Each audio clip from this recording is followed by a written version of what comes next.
KMT presidential candidate Hou Yu-ih is on a week-long trip to the United States. Over the weekend, the new Taipei mayor met with his counterpart, New York City Mayor Eric Adams, who, like him, was once a police officer. Hou also met up with a group of young Taiwanese living in New York. When asked whether they'd vote for him, many said that they needed more time to decide. 人你哪里的？台北人啊，还是新北人？永和来混，哪一个镇？原住民啊。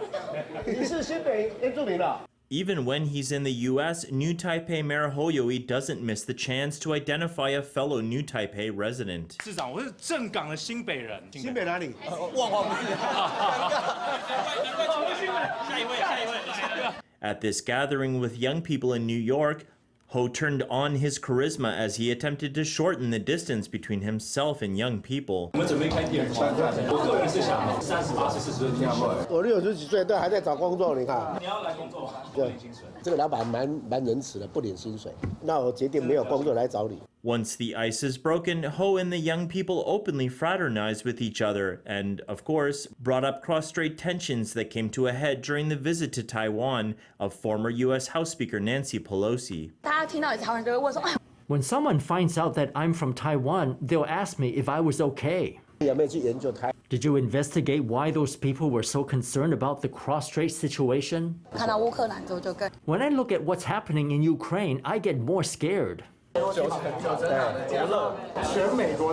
When Pelosi visited Taiwan, TV stations across the U.S. were focusing on this event.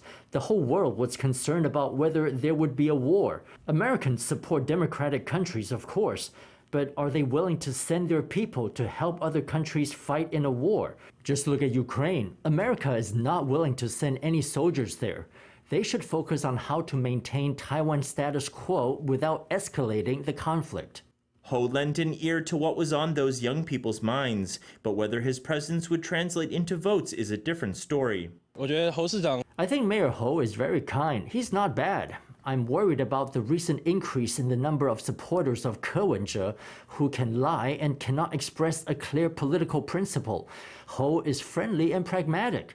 There's nothing wrong with that, but voting for a president is not about electing someone who is friendly and pragmatic. It should be about electing someone who has the foresight in terms of national defense and diplomacy. It was difficult to understand his thoughts on policy in our short conversation. I think Ke is also very open-minded, and I like him. Which one do I like better? I haven't really thought about it yet. Many of these young people are still on the fence when it comes to whom they'll vote for in 2024. Despite that, Hou is not giving up. Besides rallying support from his compatriots, he's also attempting to gain international recognition. Over the weekend, he met with New York City Mayor Eric Adams, who was once a police officer like him. That meeting is sure to have given Hou more confidence and reassurance in his presidential bid.